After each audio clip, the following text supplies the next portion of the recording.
Okay, magandang araw po sa lahat ng makakapanood sa video na ito. Gagawa po tayo ngayon ng video reaction dito sa balita sa ANC. Ito ay ABS-CBN News Channel.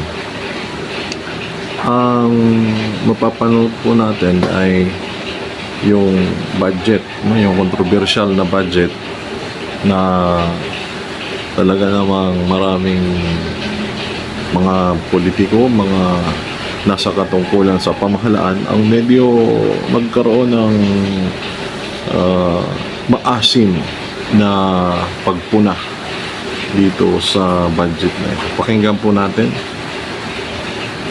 Cuts to the government's 2025 budget as the most corrupt in the country's history.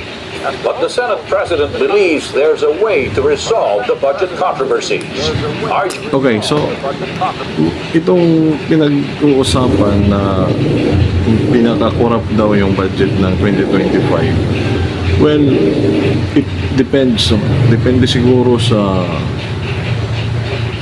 pag-appreciate, depende siguro. Pero kasi dalawang panig yan, yung sa panig ng pamahalaan at saka yung oposisyon na talagang bumabatikos dito sa budget.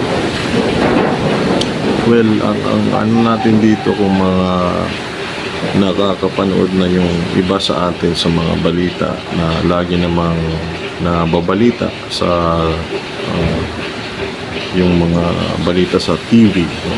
At saka sa mga social media platforms, different social media platforms, makikita natin dito na pinagbabawas at pinawasan yung mga ahensya ng pamahalaan na kinikilala mismo ng saligang batas na dapat sana ay mayroong priority at mas mataas na budget.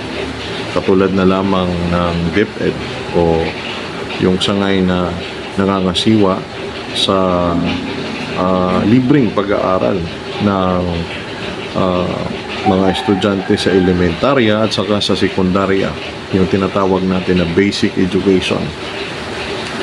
Ang pagkakaroon ng ganitong mga pagbabawas sa budget, yun siguro yung pinupuna ng mga nasa oposisyon.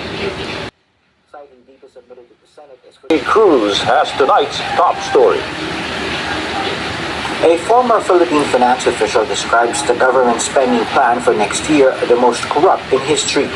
Economist Cielo Magno joined opposition to budget cuts. Okay, so dito makikita natin si Professor Cielo Magno. Sabi dito sa description ng reporter sa sa ANC, siya daw ay isang economist. So may ano siya, may authority siya na mag-critic doon sa budget na ginawa at inaprubahan ng ating mahal na Pangulo. So dito, titingnan natin, may mga tao na pumupuna at hindi lang basta tao, pero yung tao talaga na may alam. To budget cuts for key government programs, calling it anti-Filipino. Magno also scored the 50 billion peso cut for the conditional cash transfer program, 10 billion peso reduction from education department's outlay. Okay, so sa education department, 10 billion pesos yung kinat na budget.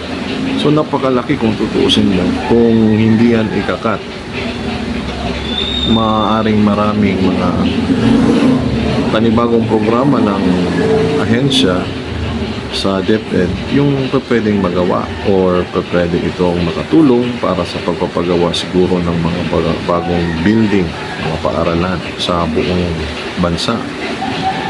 Here, for Magno, the 2025 budget prioritizes the interests of politicians and not the public.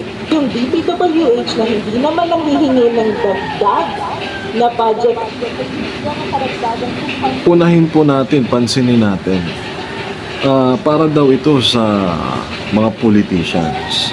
Kasi, halimbawa, ito, inumpisa ng talakayin ni Professor Magno, ang DPWH daw, hindi naman humihingi ng dagdag na budget, pero doon ibinigay yung mga tinanggal na budget, no? Pati nga yung sa AFP, binawasan din. bigyan ng karagdagang 289 billion pesos. At ang budget Napakalaki ng 289 billion na ilalaan para sa DPWH. Pero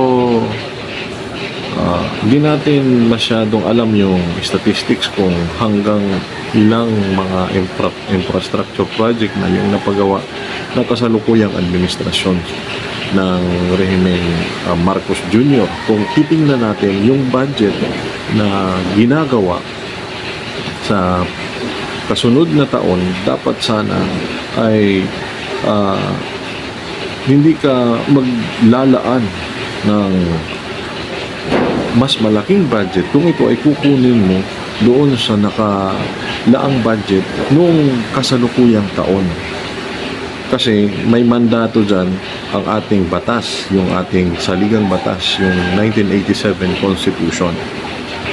At isa na nga sa mga nakasaad doon, ang dapat na may mas malaking budget sana ay ang Department of Education. budget ng 2025 budget. Ang problema natin ay yung kabuuan ng budget at ano yung kinakatawan nito. At naniniwala po tayo na ito na po ata ang pinaka-corrupt na budget sa history ng 80.8 billion pesos yung budget ng Senado. Senado pa yung sinabi niya.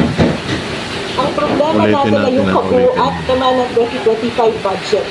Ang problema natin ay yung kabuuan ng budget at ano yung kinakatawan nito. At naniniwala po tayo na ito na po ata ang pinaka-corrupt na budget sa history ng Pilipinas.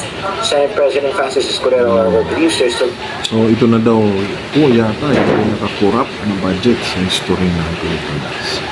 So ayan po mga ka-Gerald. So I hope na makapag-upload pa tayo ng mga ganitong video. Maganda kasi yung minsan ay nakikialam din tayo sa mga pangyayari dito sa ating lipunan, no? Lalong-lalo na sa issue ng politika kasi may kinalaman ito at magkakaroon ito ng malaking impact sa buhay ng mga pangkaraniwang Pilipino, lalong-lalo na ang usapin tungkol sa budget. Hanggang dito na lang muna tayo. Huwag niyo palang kalimutang mag-subscribe at saka i-like yung ating video para magkaroon pa tayo ng mas ganitong videos sa mga hinaharap.